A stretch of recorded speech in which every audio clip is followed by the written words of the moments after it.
Hello friends, welcome to my YouTube channel. आज की class में हम बात करेंगे कि अर्थ एक इनर्शियल फ्रेम ऑफ रेफरेंस होता है, जबकि हम सभी को पता है कि अर्थ एक non inertial frame of reference होता है। क्यों नॉन इनर्शियल क्यों होता है? क्योंकि अर्थ जो होता है वो रोटेट भी करता है, और जब रोटेट करेगा तो उसमें क्या होगा? एक्सेलरेशन होगा। इसीलिए क्या होता है? यह एक non inertial frame of reference होता है। कल की क्लास में हमने इनर्शियल और नॉन इनर्शियल के बारे में बहुत अच्छे से डिस्कस कर लिया हुआ है। अगर आप लोगों को ये वीडियो नहीं समझ में आ रहा होगा तो आप पिछली वीडियो को देखकर तभी आइएगा। चलते हैं, हम बात करते हैं कि अर्थ इज एन, हम कैसे प्रूफ कर सकते हैं कि अर्थ एक इनर्शियल फ्रेम ऑफ रेफरेंस होता है। जैसे कि देखिए, यदि हम क्या होता है, अर्थ क्या करता है? अर्थ रोटेट भी करता है, और रिवोल्यूशन भी करता है। तो हम क्या ज्ञात कर लेंगे? पहले रोटेशनल के कारण एक्सेलरेशन क्या होता है, और रिवोल्यूशन के कारण एक्सेलरेशन क्या होता है। यदि ये दोनों का एक्सेलरेशन 0 के इक्वल आ जाएगा तो वो फ्रेम ऑफ रेफरेंस क्या हो जाएगा? इनर्शियल फ्रेम ऑफ रेफरेंस हो जाएगा। तो अर्थ क्या होगा? अर्थ एक इनर्शियल फ्रेम ऑफ रेफरेंस होगा। देखिए कैसे इसको सॉल्व करेंगे हम लोग। देखिए, due to rotation for acceleration, यानी कि रोटेशन के कारण एक्सेलरेशन। हमने पढ़ा हुआ है कि एक्सेलरेशन इज इक्वल टू क्या होता है? आर ई ओमेगा स्क्वायर, जहाँ पर आर ई आपका क्या हो जाएगा? वह एक रेडियस होगा अर्थ का। आर ई अर्थ का रेडियस है, और ओमेगा क्या होगा? एंगुलर वेलोसिटी फॉर रोटेशन के लिए क्या होगा? एंगुलर वेलोसिटी होगा। तो यहाँ पर देखिए, a is equal to 6.4 is equal into 10⁶। ये क्या है? आर ई, यानी कि अर्थ का रेडियस। ये सब लर्निंग पॉइंट है, आप सबको लर्निंग वैल्यू को याद करनी चाहिए। जैसे कि देखिए, ये सब आप लोग याद कर लीजिएगा। यहाँ पर मैंने पूरे कॉन्सेप्ट को लिख दिया है कि आर ई की वैल्यू क्या होती है? 6.4 इंटू 10⁶ मीटर होती है, और इसको हम अगर किलोमीटर में कन्वर्ट करेंगे तो इतना आ जाएगा। ठीक है, यहाँ पर लर्निंग वैल्यू है, ये सब आप लोग एकदम अच्छे से लर्न कर लीजिएगा। a is equal to 6.4 into 10⁶ into 7.25 into 10⁻⁻5 के होल पावर। ठीक है, होल पावर। अब ये वैल्यू कहाँ से आई आप लोग सोच रहे होंगे। ये भी आपकी एक लर्निंग वैल्यू है, इसको फाइंड आउट भी किया जा सकता है। जैसे कि देखिए, यहाँ पर क्या होगा कि यदि हम देखिए कहाँ कैसे फाइंड आउट इसको करेंगे। ओमेगा को कैसे हम जानते हैं? एक फॉर्मूले को जानते हैं, ओमेगा बराबर 2 पाई अपॉन टी होता है। तो ओमेगा बराबर 2 इंटू पाई की वैल्यू हम सबको पता है, इतना होता है। अपान में 1 डे का लेंगे अगर हम रोटेशन, तो क्या हो जाएगा? 24 इंटू 60। ये क्या है? ये 1 डे है।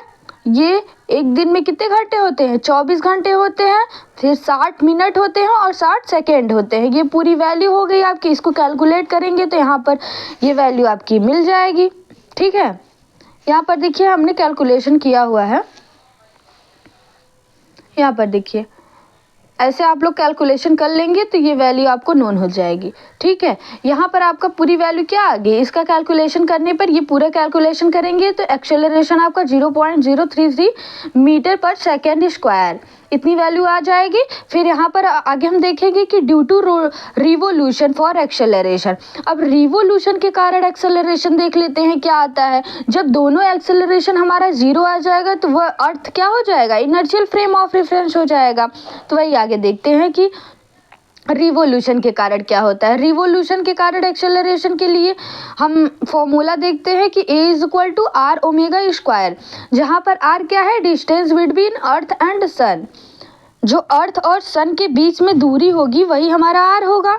और ओमेगा क्या है? Angular velocity for revolution. यहाँ पर तो जो ऊपर हमने बताया था, यहाँ पर आपका क्या था? एंगुलर वेलोसिटी क्या था? फॉर रोटेशन के लिए अब यहाँ पर आपका क्या हो जाएगा, एंगुलर वेलोसिटी फॉर रिवोल्यूशन। अब देखिए यहाँ पर ये भी आपको लर्निंग वैल्यू है, तो r is equal to 1.5 into 10⁻11 metre, या तो इसको हम अगर किलोमीटर में चेंज करेंगे तो यहाँ पर यदि हम किलोमीटर में चेंज करेंगे तो यहाँ पर 15 करोड़ आ जाएगा, 15 crore kilometre.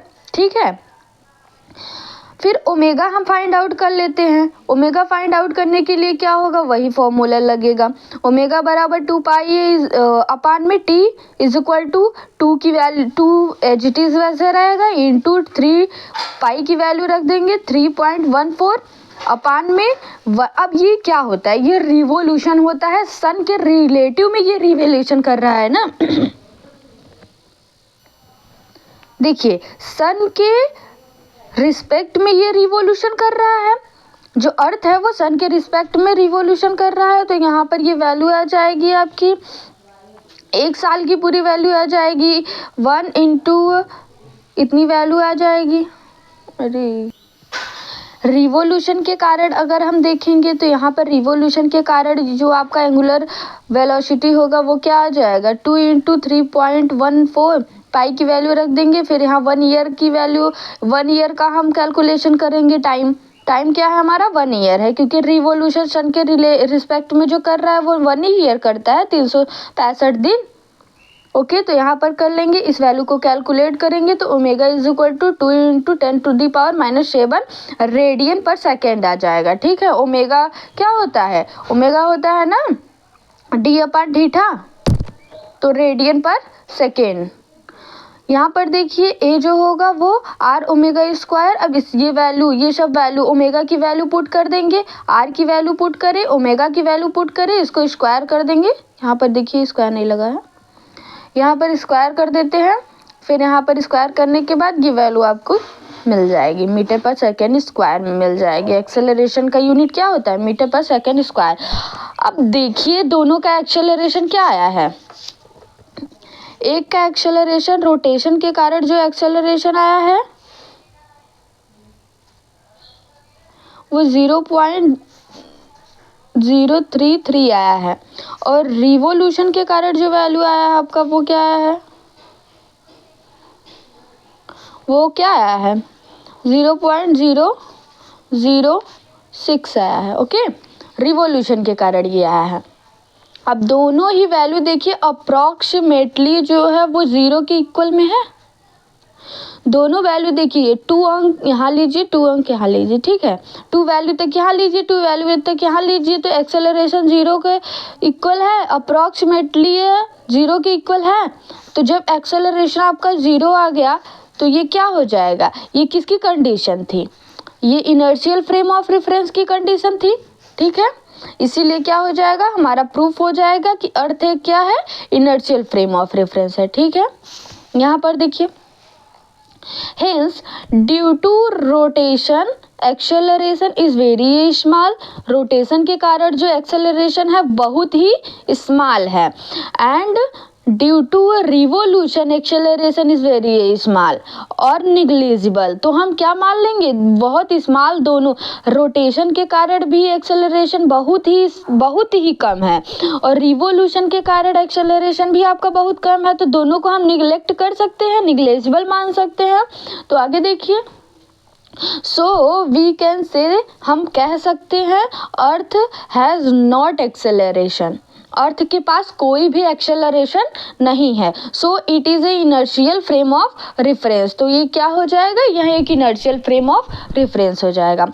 So I hope आप सभी को अच्छे से समझ में आया होगा। अगर समझ में आया हो तो लाइक करें, कमेंट करें, शेयर करें और सब्सक्राइब कर लें, ताकि अगले वीडियो की नोटिफिकेशन आपको मिलती रहे।